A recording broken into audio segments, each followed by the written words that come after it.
What do you think was missing in qualifying? Driver made an error there. Just like missed turn 5 apex just by a little bit, and you see with the concrete here, if you're just off a little bit because it's not rubbered in, you like lose a chunk. So yeah, that's on me. Yeah, unfortunately, Gallagher. Feel sorry for everyone on the Gallagher Chevy, and but you know, we'll make most of it tomorrow. Where could you possibly find that? What have you learned? I think everyone can find a little more. You know, you never really do a perfect lap. I honestly thought I did a decent lap, so it's kind of one of those, yeah, you feel good about your lap. You kind of expect to transfer, you don't. So, yeah, I just have to look at what went wrong. Haven't really felt super quick all weekend, but, yeah, I definitely thought I would transfer. But, you know, we're not only missing one step, we missed like half a second. So, yeah, I need to dig a little harder for tomorrow. Thank you, Felix. That we need to find some pace. Yeah, we've been struggling all weekend, and honestly, like, it felt like a pretty good lap. You know, the balance was probably the best that we've had all weekend long, but we're still just lacking pace. So we need to get back to the drawing board, try and figure out something, what works, and then hopefully be better tomorrow. How do you go about when you do the post-mortem on these? Where can you find that? It's just with timing. We were kind of an in-between. Unfortunately, with traffic here, it's so hard to kind of judge where we want that tire. I mean, these tires are very sensitive when it comes to timing. You either time it for lap 2 or lap 3, and we couldn't get it right just with traffic. We want to push, we can't. So we end up coming in lap 2.5, and then at the end of lap 3, tire's already fallen off, and it's a bit of survival the last few corners. And I mean, that's that 1 or 2 tenths right there. That's going to drop us out. So it's unfortunate the way things played out, but it's just part of the game here at Toronto. So very tight. Thanks, David. Right. How much force did you hit that wall with? How much did that end your chances? It actually happened before that. You know, the first kind of push lap going into 8. As soon as I touched the brake, it locked. I went in the runoff, and obviously it was pretty square. So then tried to regroup and then push again, and the right front was kind of square. So as soon as I turned in, didn't seem too bad, and kind of turned 9. As soon as I got to 11, it just took right off. So, yeah, frustrating because the car was definitely very good. Had speed easy to get through to that session. Yeah, so my bad. Tomorrow, the debrief has already started. What do those conversations look like? I'm really happy with the car on primes, so I think it'll be looking good for us in the race tomorrow. But just these reds, these green tires have really been a difficult thing for us, just to switch them on or just like find a way to make them work, really. Yeah, we're like 7 tenths slower in Q2 versus Q1. And I have no real explanation for it. I don't think any of us do. It's so frustrating. There's such a difference when you go new to new and it's the same tire. So it's just, I don't know. I don't think we're the only one in the paddock, but yeah, it's just really, really frustrating. But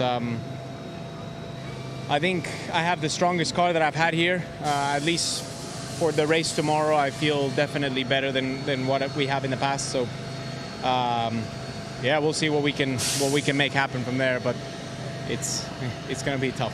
Thanks, Pato. Before the weekend started, we were talking about maybe you and the team are finding some momentum. You transferred, but then we saw you a little animated. Tell us what happened through the session. I didn't get a single lap because Muppets keep going off in turn 8.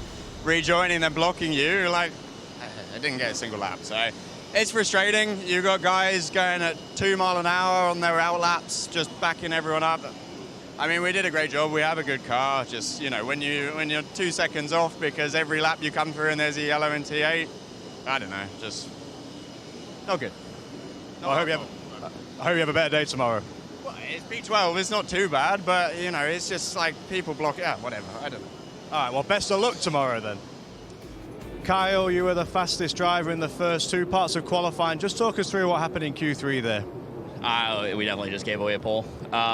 Without a doubt, just started the lap, and first time all weekend it's happened to me where I just got a huge snap there. It's been understeering, and one time I go through there for when it matters for pole, and it bottoms, and I get a huge snap, so unfortunate. It just feels like I've thrown away poles left and right on street courses. So, yeah, that one didn't feel very good, if I'm being honest. So we'll get back. We'll look at it figure out exactly what happened. But no, I mean, obviously, huge congrats. At least someone made up for it with Colton getting the pole there. So super happy for the team, happy for the 26 car, but very, very disappointed with that performance there in Fast 6. I tried to come into the pit lane as I knew the lap was already shot, and I was just like, can we get fuel in and try and go out for another? And they're like, no. And so in hindsight, that was the best idea to go for the pole. But in hindsight now, I mean, that just cost us probably an extra few positions just because I didn't even do a lap. So yeah, a lot of dumb things. Graham Rahal will start 5th, and you did that on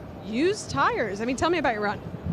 Yeah, I mean, we've been really struggling all weekend with the United Rentals number 15, to be honest. So in the first run, we went alt because we felt like that was our only chance to get through. But yeah, I was impressed with the speed the whole time. The boys did a wonderful job. And so when we got to Fast 6, first off, we didn't expect to get there. Maybe we should now on street courses. We've been there a lot this year. But yeah, I mean, we only had used alts to go. So, overall, though, really good day. So I'm not going to complain too much. I love starting up front here. I've done it a couple of times, and hopefully tomorrow we can finally get this monkey off our back and just have a good, smooth, calm race. It'd be awesome. Graham Rahal started 5th in Detroit, our last street race, and now he's going to back it up with a 5th here in Toronto. Will Power matches his best non-oval start of the year. What'd you take away from qualifying? How good you feeling about it? That was good. I think our true potential is probably 2nd, maybe 3rd. Yeah, I kind of babied the tires for the first 2 laps of that last run because I felt like the money lap would be the 3rd, but probably didn't bring them up enough. I knew the Andretti's were going to be tough to beat. They looked very good, but we were there. We were right there. I mean, we were close. Made some good changes, and it's nice to get through. Will Power is going for a 4th win here in Toronto, and he's got a very good starting position to do it. It is 6 top 10s in a row, but now he is tying his best career start. That's Marcus Armstrong in the Canadian livery. At that, it really seems like the sky is the limit for you right now. What do you think you have for tomorrow? Yeah, it was a good day in the office, honestly. The lap felt pretty average, if I'm brutally honest, but I got a cool hat out of it, so I can't complain, really, Stealing that hat for tomorrow. Marcus, it seems like this team is really coming together, and especially here on the streets of Toronto, where it can be aggressive, it can be bumpy. How do you prepare? Yeah, I mean, the race tomorrow is going to be a completely different story to qualifying as usual. I think you're my manifestation friend, because before the race in Iowa, I think I said, see you on the podium, and that's what happened. So, see you on the podium. So now Victory Lane? See you in Victory Lane. See you in Victory Lane. Well, Alex Palou is going to be on the front row for the 6th time this year, and this is a lot better view than you normally have here in Toronto. Yeah, I mean, we've normally been struggling quite a lot here in Toronto. Honestly, our target was to try and start up front, try and be in the Fast 6, top 10, and yeah, it's a surprise that we're starting on the front row. Honestly, the car was like getting better each time we were on track, so super proud of everybody's work. Super happy to be starting on the front row tomorrow. See if we can get Colton there. Colton and Cal have been on another level here this weekend, so hopefully we have something for them tomorrow. That should be fun. Alex Palou starting 2nd. Colton, firstly, congratulations. Your Q3 lap was the fastest lap of qualifying. You swept last year. What is it about this place you love so much? Yeah, it's tough to say. We have a great car, and thank you. We have a great car here. It's plain and simple. Like you see what me, Kyle, and Marcus are able to do inside the race car. I like to think it's because we're better than everybody else, but it's the cars are really just that good, and I think they make us look really good. So happy with how the Cambridge Honda was performing. Listen, this is a tough race. This is a really long one, and we added 5 laps compared to last year. So physically, it's going to be really demanding. It's a tough challenge for us. I'm so happy to finally be back here on the pole, but need to get that first race win of the year tomorrow. And with the extra laps, you said it's going to be physical. Do you think we're going to see any strategy differences than what we have in previous years? I don't know. It seems like the red tires are hard to hold on to. So how much compared to Long Beach and Detroit and what we've seen where guys get off them really fast? It's still too early to tell. I'll have a better answer after warm-up. But I think you could run quite long on them for right now. So that's a good sign. Hopefully we can have a good race.